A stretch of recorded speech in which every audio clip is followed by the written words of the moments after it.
jälle siin pühas kojas üheskoos ja mina isiklikult olen juba põnevusega ootamas teie etteasteid, teie laule ja selleks, et täna rääkida jõuludest, ma loen teile Vanast Testamendist midagi ette. Midagi sellist, mis räägib Jeesuse tulemisest ja sellest, miks me üldse jõulupühi peame. Iisai kännust tõuseb võrse, võsu tema juurest kannab vilja. Tema peal hingab Issanda vaim, tarkuse ja arukuse vaim, nõu ja väe vaim. Tema päästmine on Issanda kartuses, ta ei mõista kohut silmanägemise ega otsusta kõrvakuulmise järgi. Tema mõistab viletsaile kohut õiguses ja otsustab hädaliste asju maa peal õigluses. Siis elab hunt tallega üheskoos ja panter pesib kitsekese kõrval. Vasikas, noor lõvi ja nuumveis on üheskoos ja väike laps ajab neid. Vana Testament räägib siin meile rahust, miks muidu räägitakse seda, mida me kõik imestades kuulame, kuidas on võimalik, et loomad omavahel hästi läbi saavad. Loomad ju tavaliselt söövad üksteist, me teame seda bioloogiast, aga siin piibel räägib meile, et lõvi ja veis käivad üheskoos karjas.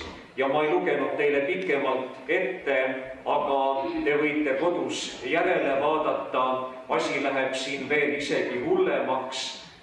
Piibel ütleb varsti, et lapsed mängivad mürkmadudega. No see on muidugi laste jaoks põnev, et pistan oma käe maourgu, vaatan, äkki saan maole pai teha, lapsevanemad ehmatavad selle peale, aga piibel räägib siin sellest, et kui tuleb rahuaeg, siis on rahu nii sügav, et isegi madude ja laste vahel valitseb rahu. Ja see rahu on tulevase kuninga ajarahu, Jeesuse toodav rahu. Piibel räägib sellest, et kuningad on tänapäeva mõistes korrumpeerunud ja seetõttu me ootame ühte uut kuningat, kes ei oleks korrumpeerunud, kes toob rahu inimestele ja kes oskab ise ka oma kuninga asju õigesti ajada. Ja see kuningas on Jeesus. Me võime küsida, kuidas on võimalik tulevikku ette ennustada. Me ju üldiselt teame, et tulevikku mitte keegi ette ei tea. Piibel aga räägib meile juba Vanast Testamendis sellest, et ükskord sünnib Jeesus. 600 aastat ette sündmusest, mis tuleb tulevikus. Kust ometi teadsid inimesed tol ajal enne Jeesuse sündimist, et ükskord peab Jeesus sündima. Väga lihtne, nad teadsid, et kunagi minevikus sündis Iisraeli rahvale kuningas Taavet, ta elas ja ta suri ühel päeval. Tema järglased korrumpeerusid, aga Jumal ei jäta meid maha, tema tahab anda ükskord uue kuninga. Rahvas elas selle teadmisega ja niimoodi ongi oodatud kuninga sündimist sajandeid, kuni on tema sündimine ka nähtud. Ja selle sõnumiga tahaksin ma sisse juhatada teie laulud.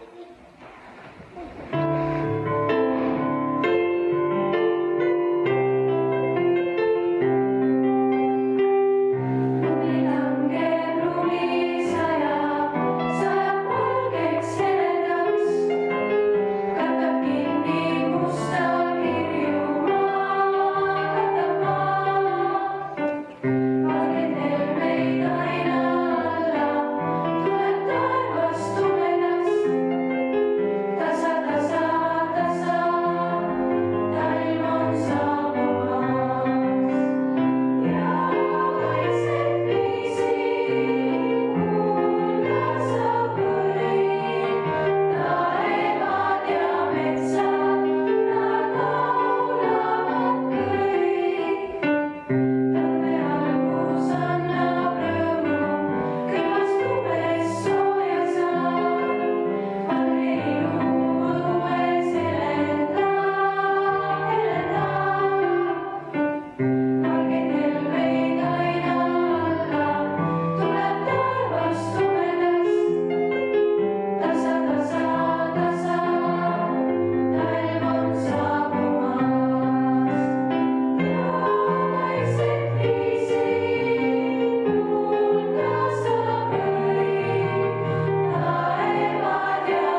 Sulle, kes sa kaugel, mõtlen sulle kuuvalgel.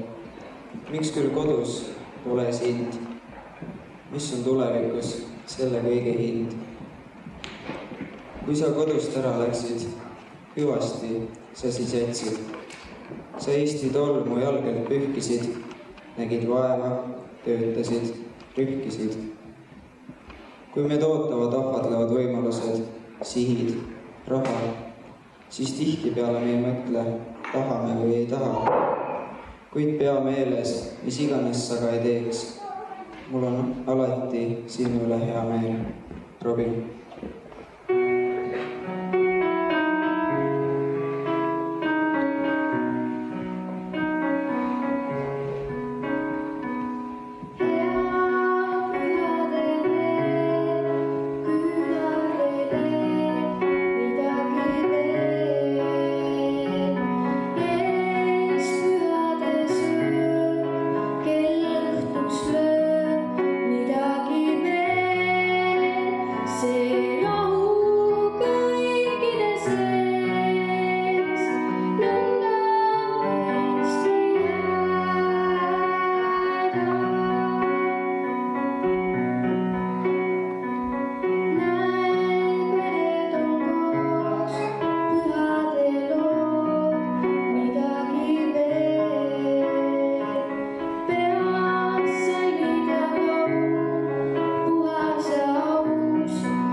See lühike lugu on mõeldud sulle.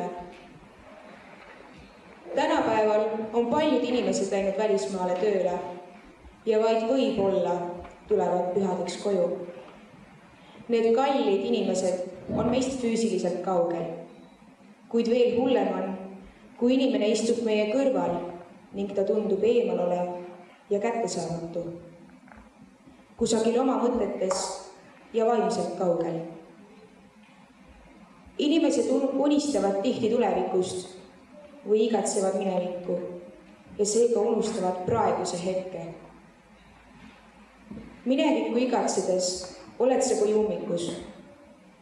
Midagi muuta pole võimalik. See hetk on juba ammu läbi.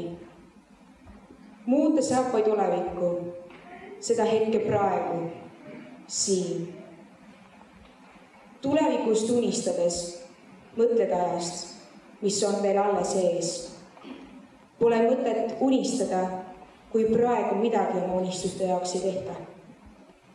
Kord saab olevikust minevik ja sinu praegustest tegemistest tulevikule hea algus. tuleb tegutseda nüüd ja kohe. Meie kõigi ülesandeks on õppida, kuidas elada olevikus. Ei tasu elada vaid selle nimel, et kuidagi hakkama saada. Unistamine on küll tore, kuid ei tohi ennast ära unustada. Ja mis veel kõige tähtsam, teisi, eriti pühade ajal. Veeda aega oma lähedastega ning tee kõik võimalik, et nendest hetkedest sünniksid imeilusad mälestused ja hea algus tulevikule. See hetk on sinu kätes.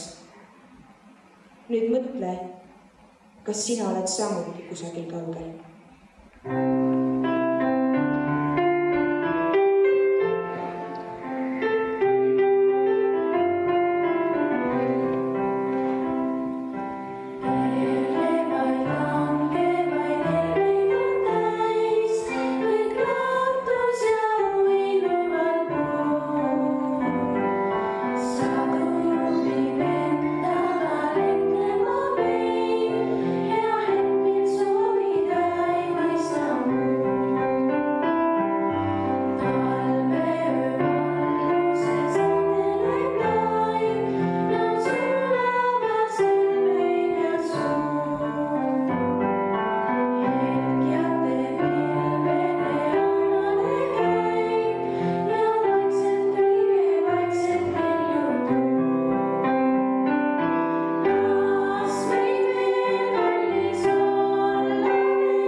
ajab enda lähedale teisi inimesi.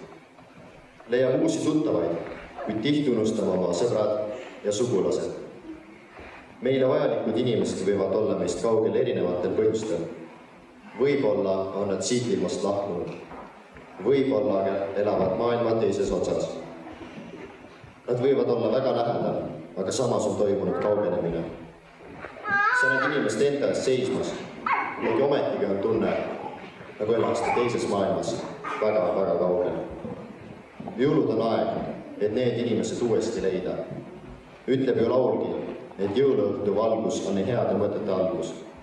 See soojendab üles külmunud suhted, toob lähedased taas kokku, sest need, keda armastame, ei jäta meid tegelikult kunagi. Võib-olla mõtlevad nemad ka nii nagu minagi ja tahaksid minuga jälle lähedasemaks saada. Maarja.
Ma ei tea, kas sa kunagi seda kirja loed, sest võib-olla maandub see prügikastis koos igasuguse paberiprahiga. Võib-olla unustad selle ära. Võib-olla ei kirjutagi seda kirja kunagi lõpuni. ja see ei jõuagi sinuni. Võib-olla. Alustuseks, miks ma sulle üldse kirjutan? Kirjutan, sest soovin sulle öelda, et sa oleksid ka tulevikus mõtlev inimene, kellel on südametunnistus, kes on uudishimulik ja kes eelkõige on ta ise.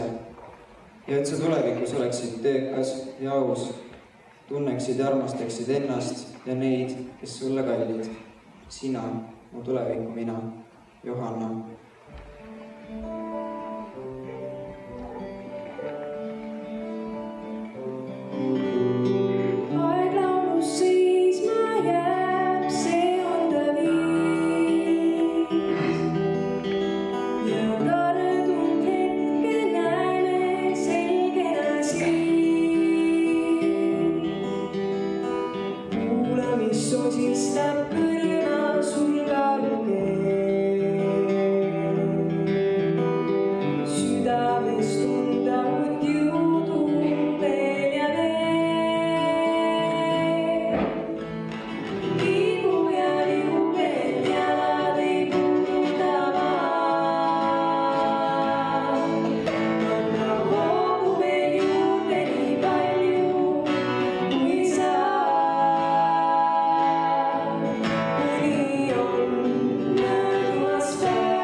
Just nimelt sulle,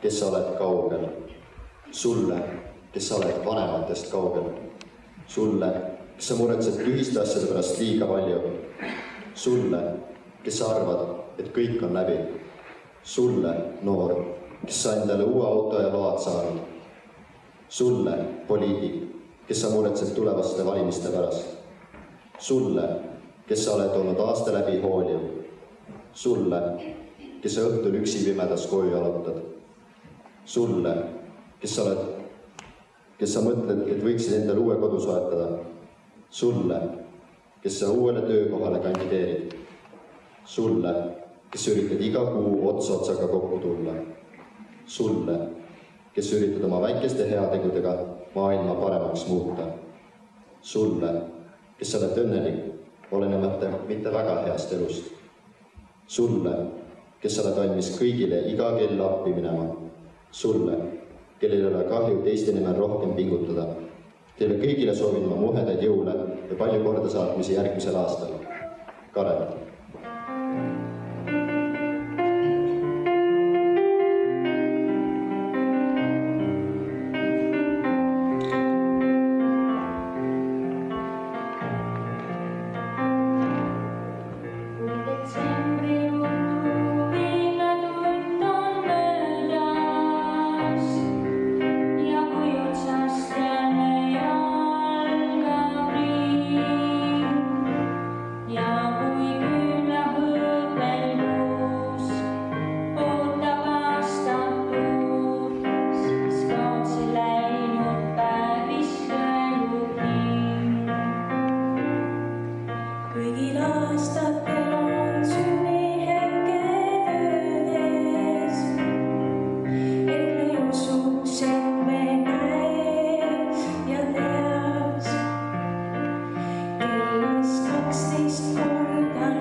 Taaskord on möödunud aasta ning varsti saabub see päev, kui sa pead mulle kingitusi tooma. Loodan, et sel aastal ei pea mina enne sinu tulekut muru niitma hakkama, vaid et maapinda katab siiski mõnus pehme lumevaim. Asun kiirelt oma pisikeste soovide juurde. Esiteks, kuna eelmisel aastal unustasid sa tuua mul eralennuki, siis ole hea, too see nüüd ära. Vahepeal olen mõelnud välja veel mõned soovid. Nimelt, oleks hädasti vaja suurtes kogustes bensiini, sest see auto, mis sa mulle eelmisteks jõuludeks teed, võtab meeletult palju kütust ning kuna ma tööl ei käi, siis mul raha ka pole.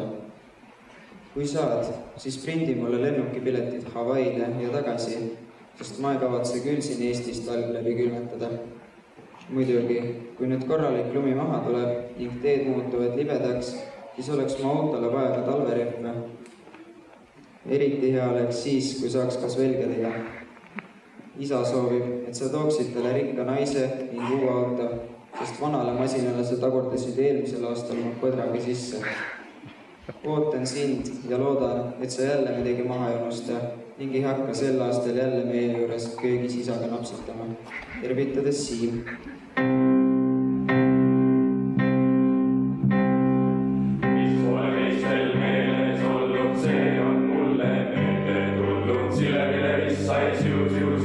Silevile vissu ja ma teen endast näärisokku hännaga ja habemikku. Silevile vissai siu, vai silevile vissu ja hännaks panen vana liha takku hargi sarviks pähe. Silevile vissai siu, vai silevile vissu ja siis varsa vaid mul ümber liha, muud mul poole miskit näha. Silevile vissai siu, vai silevile vissu ja siis hän mul püsti naabube ja habesus kui soo.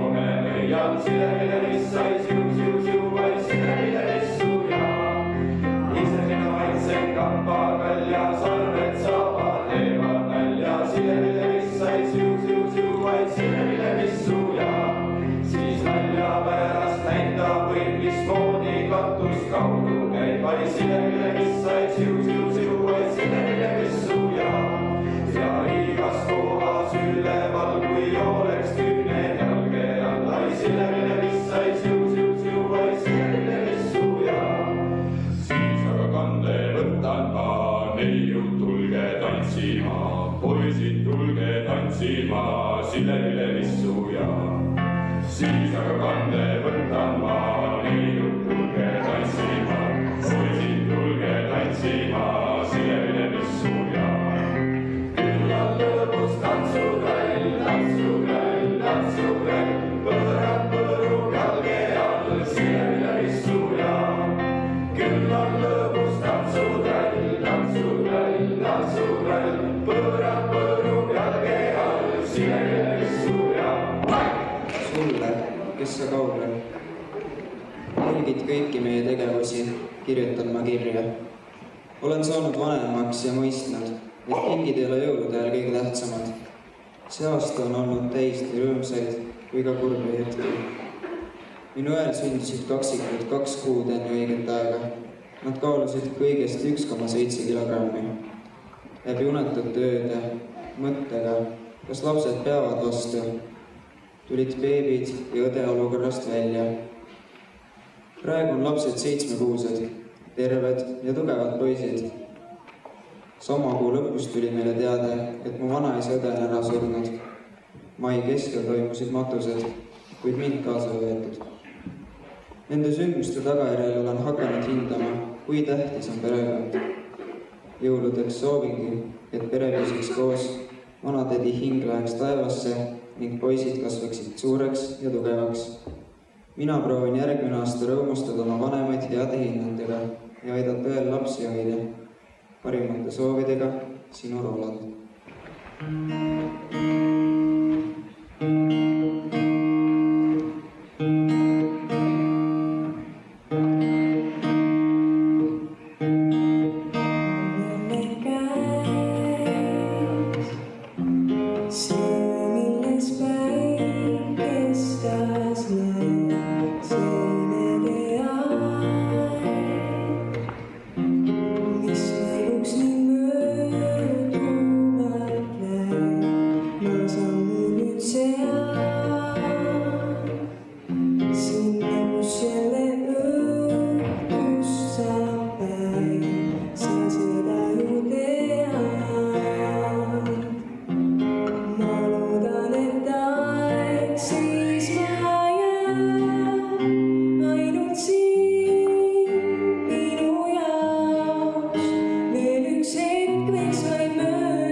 sulle, kes sa kaugel.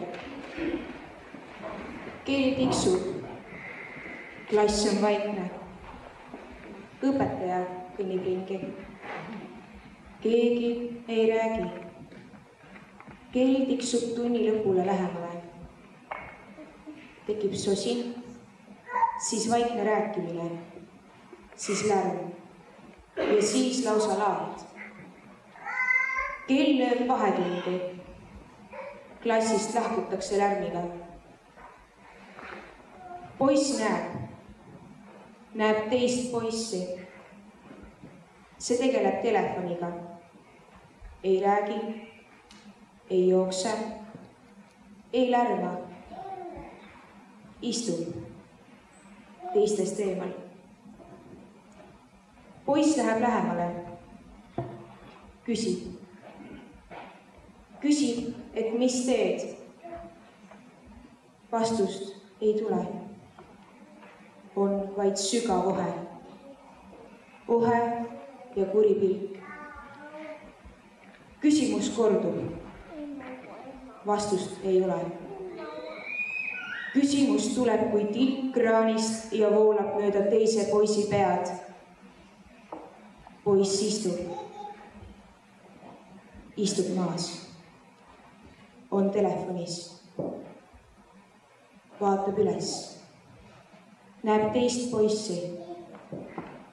Poiss läheneb küsimustega. Poiss küsib, et mis teed. Poiss vaatab üles.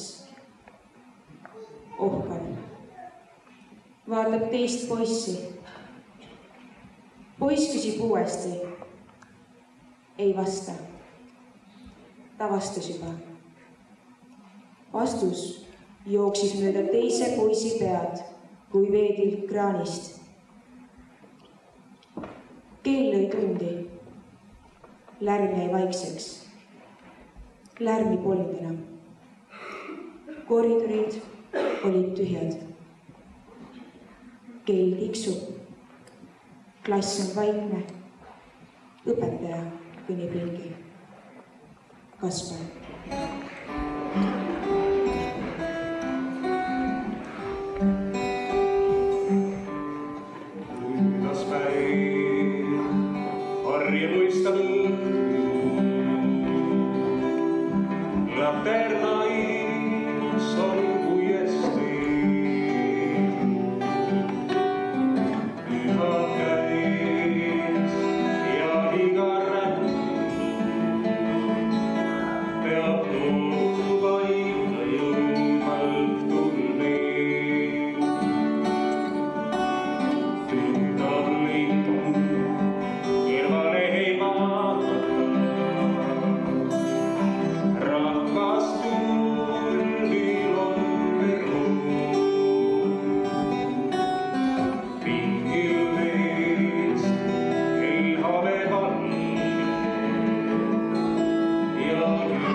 jõulud on rahulik aeg. Sel ajal saame mõelda oma lähedaste peale. Neile, kes on meie kõrval, saame teha südant soojendavaid kingitusi. Kuid neile, kes kaugel, saame ainult mõtetes saata kõige paremaid soove. Rahulikke ja rõõmsaid jõulupühi, soovida edu edaspidiseks eluks, soovida, et oleksid nende lähedal. Üks haige soov ei nõua kaua aega, kuid teadmine, et sinule mõeldakse, muudab meile rõõmsamaks ning teeb külmast talve meeleolus südame soojaks. Ja see soov jõuab mõtetes ka nendeni, kes kaugel.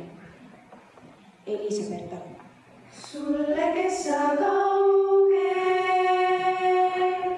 praegu vaatad kirgavat kuud, taevas seisvad suurt tähepuu, lumehelbed nüüd andku suu, kallistuse kaugel, peagi sulle toob valge hiid, esimene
Kingituse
see on tore ja rõõmus aeg.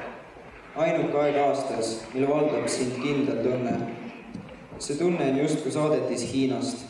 Kohale jõudmine võtab alati kaua aega, kuid postikulu puudub. Ootamisaeg näib algul olevat nii kaugel, nii pikk ja sa lõpuks isegi ei mõtle enam sellest, millal oodatav saabub. Võib-olla see koguni ununeb. Kuid kui tähtaeg lõppude lõpuks kätte jõuab, muutud elavaks ning tead, et varsti. Postiljonü aiaväravast sisse tatsumine on justkui lumetulek. Oodat on juba nii lähedal, kuid siis mitte päris veel kohal. Ning siis, kui paki avad, valdab sind rõõm ja samas ka see tuttav tunne. See tunne, et suur ootus oli asjata, kuna pakk tuleb nagunii. Tuleb, kindlasti tuleb ja ta on alati samasugune, rahulik, meeldiv ning hinge valdab viimaks rahu. Täna ongi jõululaupäev. Esimesena, nagu alati, helistavad uksekella vanavanemad. Memmel on jällegi korvis poest ostetud piparkoogid, mille kohta valetab, et tegi need ise. Istutakse lauda, süüakse jõulupraadi, mis algul oli hea, kohe väga hea. Umbes tunni pärast aga, kui verivorst ja hapukapsas on jõudnud 12 sõrmiksoole piirkonda, läheb kõht puhevile ning raske on olla. Nüüd aitab vaid vanarahva tarkus, mis halvasti, see uuesti. Ning ema üheskoos memmega tõstavad mulle ette teise portsjoni. Jõulud on käes, Hans Hendrik.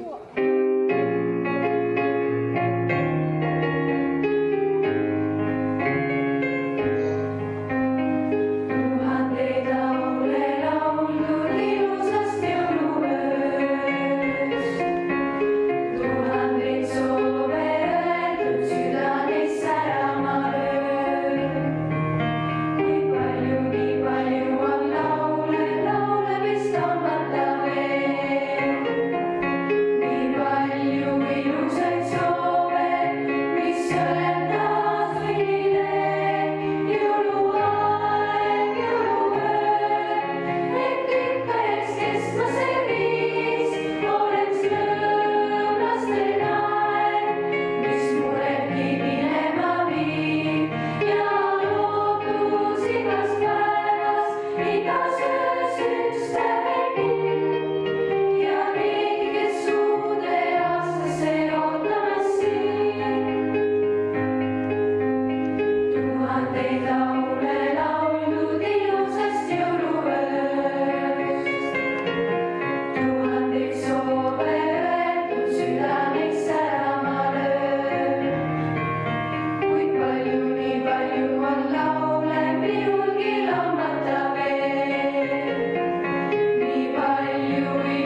rahulikke jõule kõigile, kes on siin ja kõik, kes on kodus ja kõigile, kes on kaugel. Tänasel õhtul ma mõtlen selle peale, et teie kuuldes ei tohi vist enam sõna haridus isegi mitte mainida, seepärast, et te olete semestri jooksul nii haridust täis topitud, et rohkem enam ei mahu sisse, aga mul tuleb elust meelde üks selline juhtum, mil haridusest oli kasu. Niimoodi võib ka minna. See juhtus veebruaris 2002. Unustage see aastaarv otse kohe ära, seepärast, et kui te teete väikese arvutuse 2011 miinus 2002, siis te saate kohe aru, et kui mitu aastat on mööda läinud ja mina ei ole ühe asjaga ikka veel hakkama saanud. See, et haridusest oli midagi kasu, juhtus Frankfurti lennuväljal. See on üks koht, kus sagib väga palju inimesi, iga 3 minuti tagant tõuseb mõni lennuk õhku ja mõni maandub ja seal on mina olin 103. väravas. Kujutage ette, kui palju neid väravaid veel pidi olema, kui minu värav oli number 103 ja ma läksin sinna ja turvakontrollis alati öeldakse niimoodi, et pange oma sülearvutid sinna lindi peale ja muud asjad kuhugi mujale ja minul oli ka sülearvuti kaasas ja see oli hästi vana arvuti. Nii et teie ei ole näinudki nii vana arvutit, võib-olla te oletegi sama vanad kui too minu vana arvuti. Ja siis see arvuti tõsteti lindi pealt eemale ja ta jäi sinna seisma.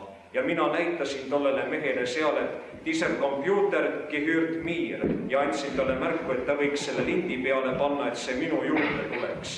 Ja siis tuli üks teine mees ja ütles, et võtke oma arvuti ja tulge kaasa.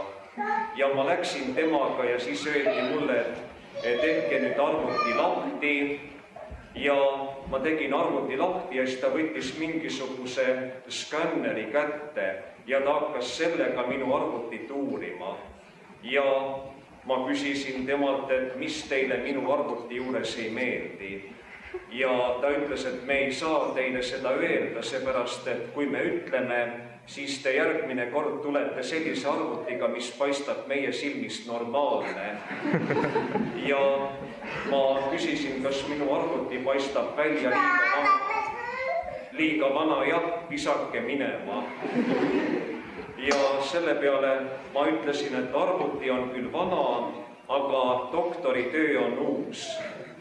No nüüd te muidugi saate aru, mis asi see on, millega ma hakkama ei ole saanud, mida ma seal Frankfurti lennuväljal tegin. Ma nimelt tulin Tübingeni ülikoolist, teate, see on üks linn, 30 kilomeetrit Mercedese tehasest lõuna poole.